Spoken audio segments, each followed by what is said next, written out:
जय Hind all my dear students. फिर आज आपके सामने में हूँ और नया करंट अफेयर, नई शुरुआत, नई सुबह, आप सबको मैं कुछ नया सिखाने के लिए इस प्लेटफॉर्म से जुड़ा हूँ।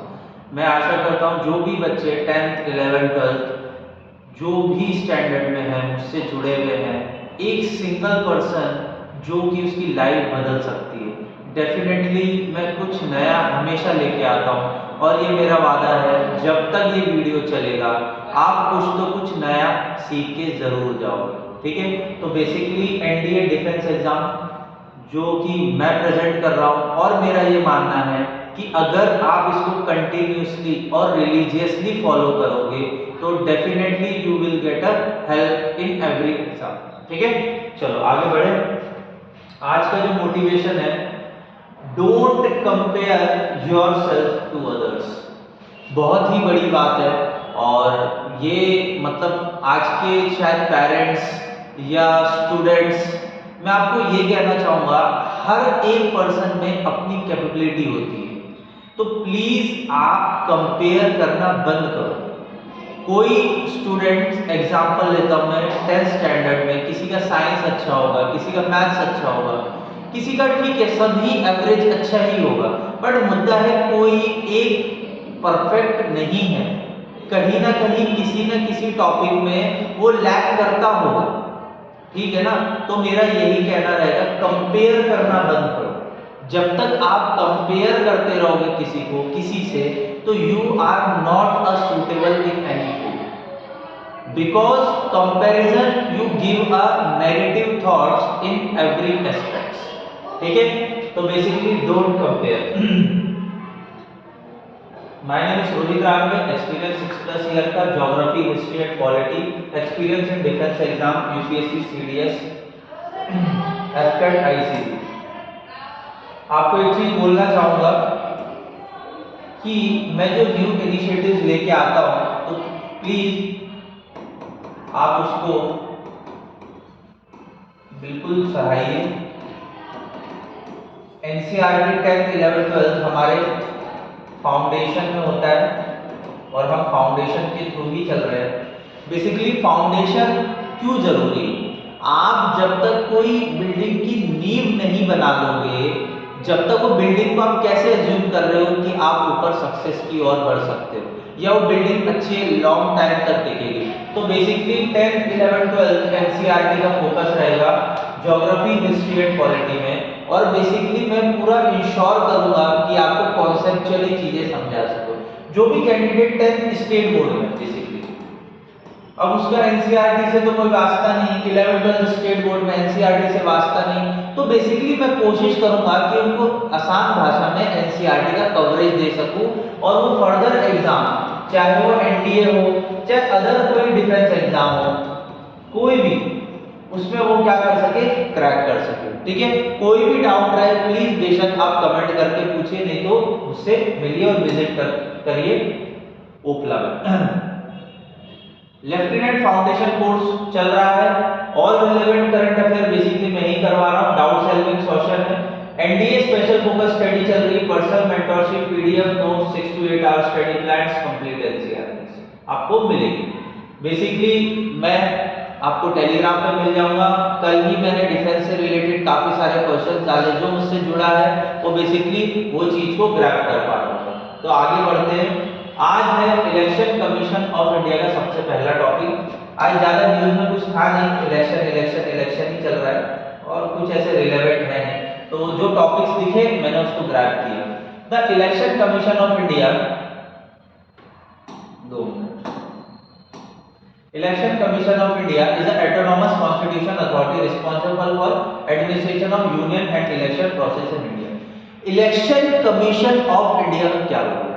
सबसे इंपॉर्टेंट रोल है, क्योंकि डेमोक्रेसी के अंदर अगर पीपल वोट नहीं करेंगे और प्रॉपर तरीके से वोट नहीं करेंगे और हर एक वोटर को इक्वलिटी नहीं मिलेगी, तो बेसिकली आप कैसे इंश्योर कर सकते हो कि इस देश में डेमोक्रेसी? तो डेमोक्रेसी इंश्योर करने का काम कौन कर रहा है? Election commission of India. ठीक है, it was established in accordance with constitution 25 जनवरी 1950। याद रखना, इलेक्शन कमीशन ऑफ इंडिया सबसे पहले कब बने? 25 जनवरी 1950। Celebrate also as a national voter day. अब आपसे क्वेश्चन पूछा जाएगा नेशनल वोटर डे कौन सा होता है, तो 24 और 25 जनवरी, ठीक है, याद रखना। नेशनल वोटर डे कब मनाया जाता है? 25 जनवरी को। The secretariat of the commission in the new Delhi. Basically जो इसका हेडक्वार्टर है वो न्यू दिल्ली में है, ठीक है। The body administration election to the Lok Sabha, किस किस का इलेक्शन कराती है? लोकसभा का, राज्यसभा का, स्टेट लेजिस्लेटिव असेंबली का, ठीक है, और office of president and vice president. Basically ये चार लोगों का इलेक्शन करवाती है, मतलब चार बॉडी का इलेक्शन करवाती है, Lok Sabha, Rajya Sabha, state legislative assembly, president और कहीं ना कहीं वाइस प्रेसिडेंट का इलेक्शन कौन करवाता है? आपका इलेक्शन कमीशन ऑफ इंडिया। याद रखना है, घोट के पीले। It is not concern with the election to panchayat and the municipal parties of the state. Basically panchayat और म्युनिसिपैलिटी का जो इलेक्शन है वो कौन करवाता है? स्टेट इलेक्शन कमीशन, ठीक है। पंचायती और म्युनिसिपैलिटी का कौन करवाता है? State election commission. आपको वोट के पी लेना है। इन पार्ट 15, कौन से पार्ट में election commission of India? Part 15, article 324 से लेके 329 Indian constitution, it deal with the election and establish of commission for their matter. Basically ये जो आर्टिकल है, आर्टिकल 324 से लेके आर्टिकल 329, ये कहीं ना कहीं डिफाइन करता है कि हमारा कॉन्स्टिट्यूशन के अंदर इलेक्शन कमीशन ऑफ इंडिया कैसे रूल प्रेजेंट करेगा, ठीक है। यहां तक चीजें आई होप तो समझ में आ गई। आगे बढ़ते हैं। अब आ जाता है ordinary commission.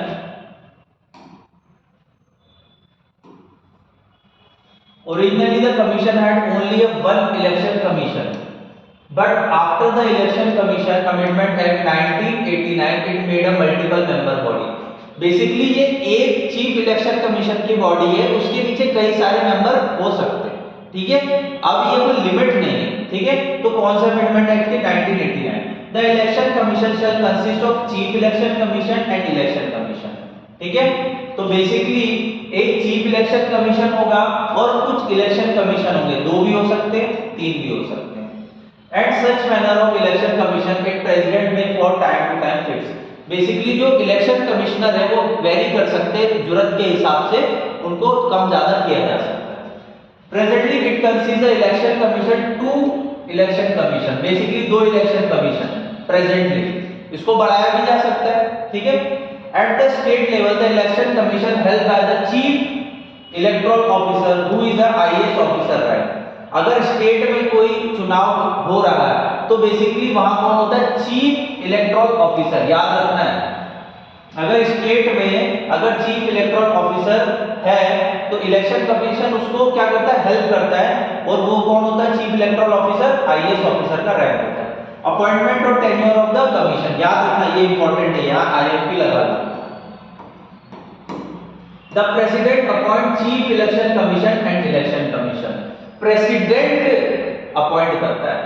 They have a fixed tenure of 6 year, याद रख लेना 6 साल का समय होता है इनके पास, और या तो 65 साल, या तो उनकी उम्र 65 साल हो जाए या तो उनका टेन्योर 6 साल का हो जाए। बेसिकली कोई पर्सन है जो कि 56 में इलेक्शन कमीशन बनता है, ठीक है, चीफ इलेक्शन कमीशन बनता है, तो उसकी 6 साल की सर्विस, तो 6 साल की सर्विस मतलब समझ लो आप अप्रोक्सीमेटली 63, तो वो 63 में ही रिटायर हो जाएगा, 62 में, ठीक है, 62 में रिटायर हो जाएगा। बट अगर उसने ज्वाइन करी है कब?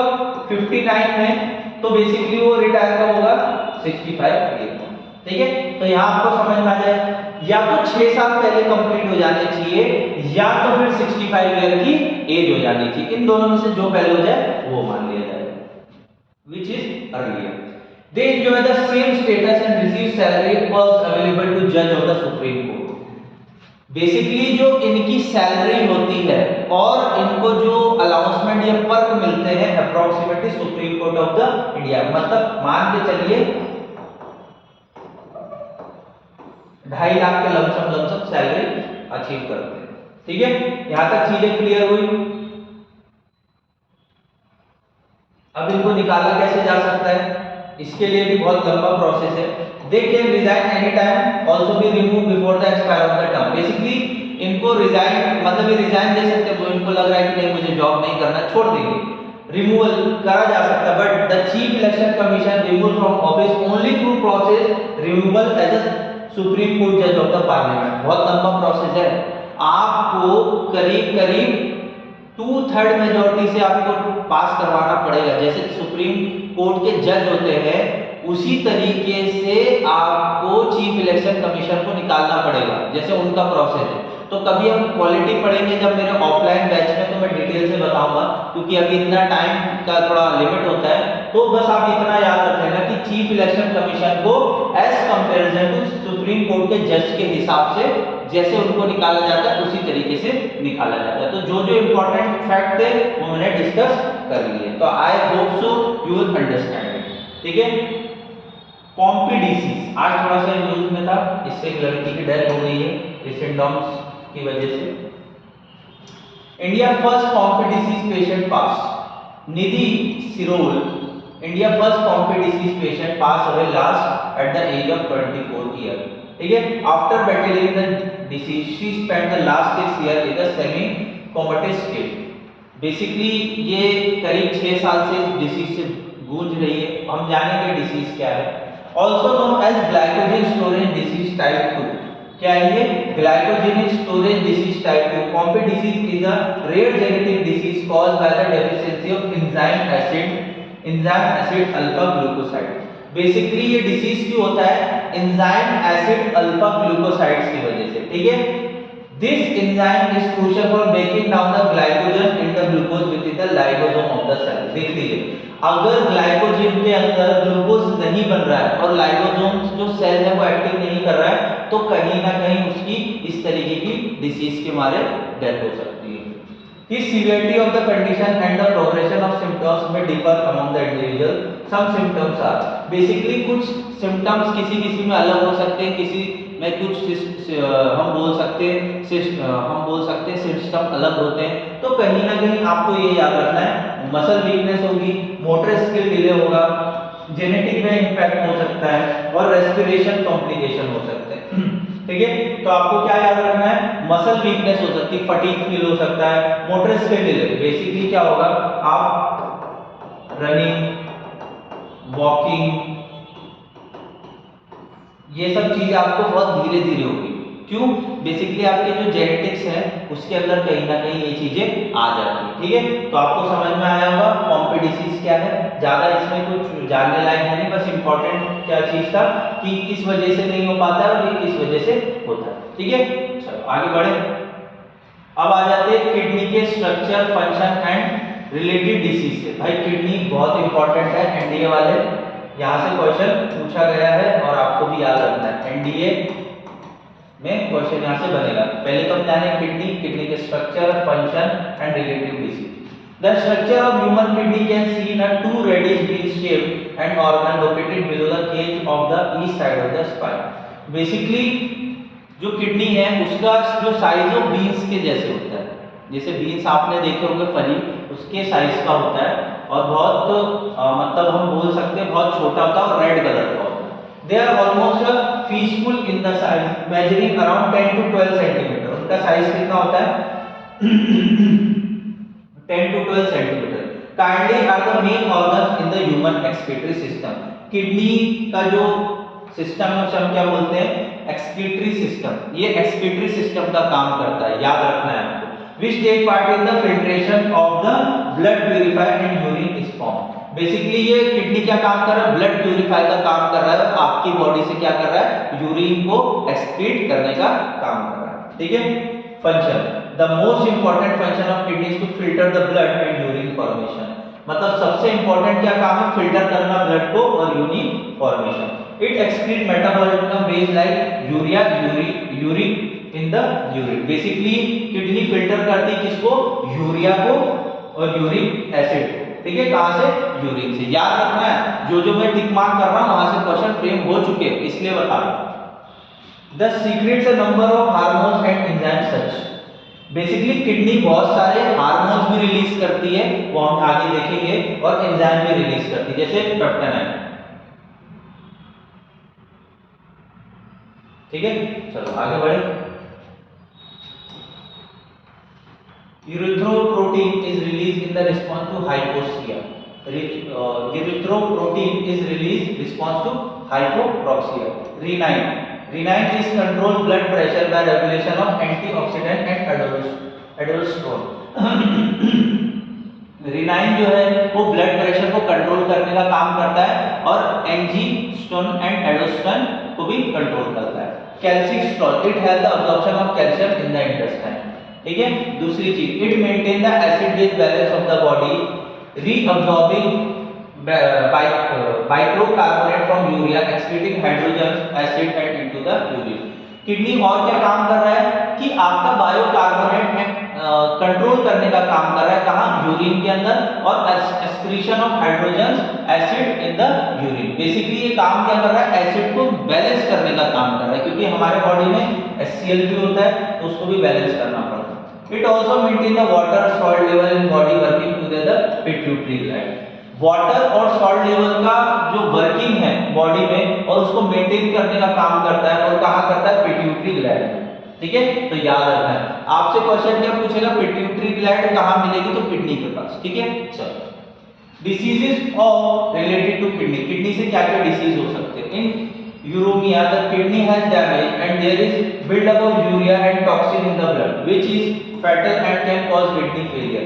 बेसिकली अगर यूरेमिया हो गया है तो बेसिकली क्या होगा, यूरिन आपके बॉडी को टॉक्सिक कर देगा और ब्लड को भी टॉक्सिक कर देगा। ठीक है, पेशेंट में experience fatigue, itching, muscle twitching, loss of mental concentration. Urea can remove by process of haemodialysis. Haemodialysis अगर आपकी किसी की किडनी फेल हो जाती है बाय चांस, कोई उम्रदराज इंसान है, तो उसको क्या किया जाता है, हीमोडायलिसिस किया जाता है, क्योंकि अगर नहीं किया जाएगा तो बॉडी के अंदर क्या हो जाएगा, यूरिन फैल जाएगा, और यूरिन फैलने की वजह से क्या हो जाएगा, उसकी डेथ होने की भी संभावना है। Renal calculi commonly called as kidney stone. Kidney stone को क्या हो जाता है, रेनल कैल्कुली। ठीक है, there are deposit of salt minerals in our body. Symptom include severe abdominal pain and nausea.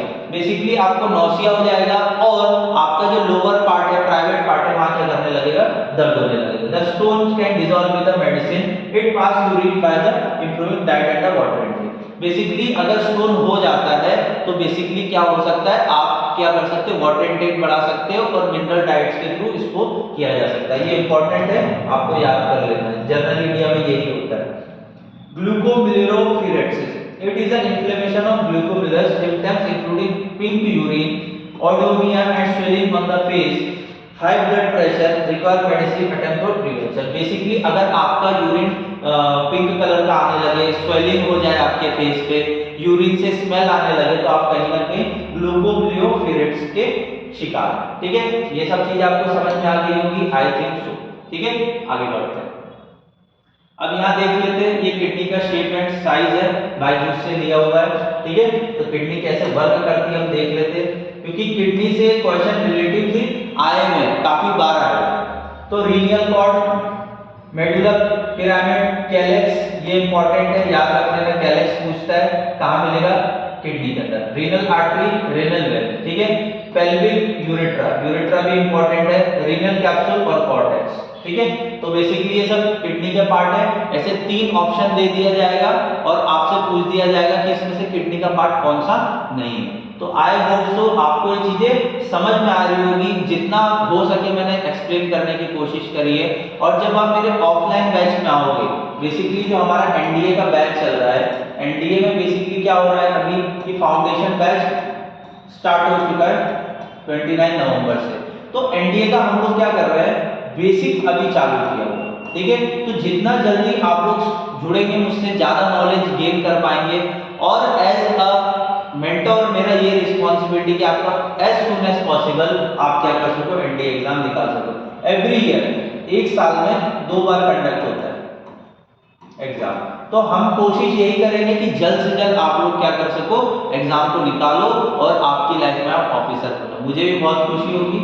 तो जल्द से जल्द जुड़िए हमसे। ठीक है, और यही था आज का सेशन। ज्यादा थी इसके लिए जो इम्पोर्टेंट था। आपके साथ और मैं चीज़ें शेयर करता रहूँगा। होम फिनिक्स लर्निंग अकेडमी ओपला लॉन्च कर चुका है एनडीए एग्जाम के बैचेस के लिए, और आप अपोजिट लोकमान्य तिलक हॉस्पिटल निगड़ी पुणे में आ सकते हैं। और आपको अगर वीडियो अच्छा लगा है तो प्लीज़ लाइक शेयर आपको करना ही करना है। Thank you for watching this video and love you all. Okay.